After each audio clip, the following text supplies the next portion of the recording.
अन्य खबरों का रुख कर लेते हैं। 2 अगस्त 2023 इस तारीख को भीलवाड़ा के कोटड़ी में एक ऐसी घटना हुई जिसने राजस्थान सहित पूरे देश को हिलाकर रख दिया। एक नाबालिग लड़की को बलात्कार के बाद जिंदा जला दिया गया। पीड़िता का परिवार अपनी 14 साल की मृत बच्ची के लिए न्याय की मांग और आरोपियों को सजा मिलने का इंतजार कर रहा है। देखिए हमारे सहयोगी पराक्रम सिंह शेखावत की ये ग्राउंड रिपोर्ट राजस्थान से।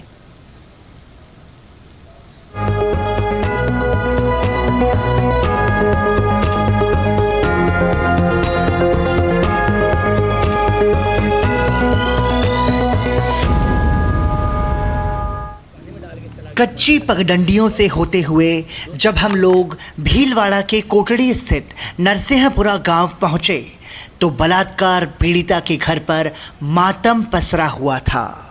एक 14 साल की बच्ची जिसके साथ 2 आरोपियों ने बलात्कार कर उसे जिंदा कोयले की भट्टी में जला दिया था।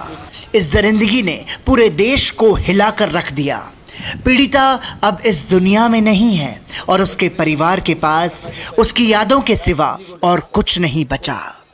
मृतक पीड़िता की मां और बहनें उसकी तस्वीर हाथ में लेकर अपने आंसू पोंछ रही थी और उसका परिवार शून्य में ताकते हुए न्याय मिलने का इंतजार करता हुआ नजर आया।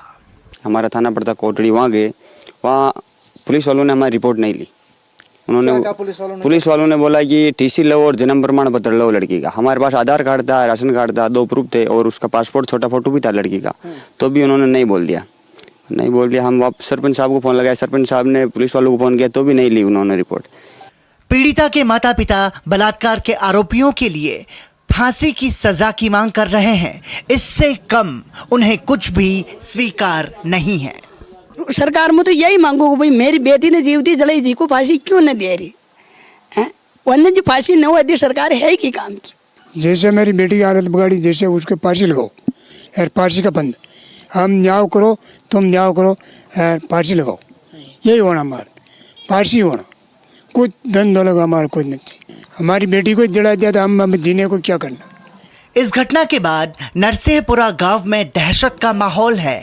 गांव की अन्य बच्चियां भी डरी हुई हैं और पीड़िता की सहेलियों ने भी आरोपियों के लिए फांसी की सजा की मांग की है। हमें बहुत दुख हो रहा है कि आज हमारे बीच में हमारी सहेली नहीं है। हमारे को भी बहुत डर लगता है, हम खेत पर भी अकेले नहीं जाते हैं। वो हमारी बहुत अच्छी सहेली थी, उनको फांसी होनी चाहिए जरूर, जल्दी से जल्दी। इस पूरी घटना ने राजस्थान सरकार के शासन और स्थानीय प्रशासन की नाकामी और लापरवाही को उजागर कर दिया। पहले पीड़िता की गुमशुदगी की एफआईआर नहीं लिखी गई और उसके बाद क्षेत्रीय लोगों ने त्वरित न्याय की मांग के लिए 3 दिन तक थाने में धरना दिया। लेकिन आलम यह है कि करीब 2 महीने का वक्त बीतने के बाद भी अब तक एक बार भी आरोपियों की कोर्ट में पेशी तक नहीं की गई है। ग्राउंड जीरो पर जाकर डीडी न्यूज की टीम ने उस स्थान को भी अपने कैमरे में कैद किया जहां पर भट्टी कांड को अंजाम दिया गया था। मैं आपको वो स्थान दिखाने जा रहा हूं जहां पर उस बच्ची को उसका जब बलात्कार किया गया और बलात्कार करने के बाद मतलब उस बच्ची को जलाया गया, जिस भट्टी में डालकर जिंदा जलाया गया, वो स्थान, यही वो भट्टी है जहां पर 14 साल की तोला को जब उसका बलात्कार किया गया उसके बाद उसे जिंदा इसमें डाल दिया गया। शाम को उस बच्ची का शव निकाला और उसके शव को निकालने के बाद में उसके टुकड़े टुकड़े करके उसको इस तरह के कट्टों में, देखिए यहाँ पर ये कट्टे जो है कोयला रखने के काम आते हैं, ठीक इसी तरह के कट्टों में उस बच्ची के शव को काट कर इन कट्टों में ऐसे भरा गया और उसके बाद में ये जो पाल आप देख रहे हैं, इस पाल के उस तरफ एक छोटा सा तालाब है। उस तालाब में उस बच्ची के टुकड़ों को जो एक कट्टे में था उसको वहां पर फेंक दिया गया। और उसके बाद जब पुलिस कंप्लेन हुई, पहले पुलिस ने एफआईआर दर्ज नहीं की, लेकिन फिर से जब इनको उस बच्ची के भाई को जब वो लोग ढूंढ रहे थे तो इस भट्टी में से जब उन्होंने डंडा डाल के देखने की कोशिश की, चूंकि ये भट्टी जल रही थी, तो उस बच्ची के भाई ने जब यहाँ पर डंडा ढूंढने के लिए जब यहाँ पर चूंकि देखा कि भट्टी रात के समय जल क्यों रही है, और जब उस बच्ची के भाई ने एक डंडा इसमें डाला तो उस बच्ची का हाथ, जो कि जब उसको काटा जा रहा था तब वो गलती से यहाँ छूट गया था और उस हाथ में कड़ा था, तो उस कड़े से उस बच्ची की पहचान हुई। ये बताता है कि राज्य सरकार की लापरवाही का स्तर क्या है, प्रशासन किस तरीके से काम करता है, और उसको भी ये घटना उजागर करती है, जो कई सारे सवाल या निशान खड़ा करती है सुरक्षा व्यवस्था पर, महिला सुरक्षा पर। कांग्रेस सरकार के कार्यकाल में राजस्थान में महिलाएं और बच्चियां कितनी असुरक्षित हैं, इस बात की गवाही राजस्थान में लगातार बढ़ते बलात्कार और हत्या के मामलों के आंकड़े कर रहे हैं। राजस्थान में नाबालिग बच्चियों के बलात्कार के मामलों में भी इजाफा हुआ है।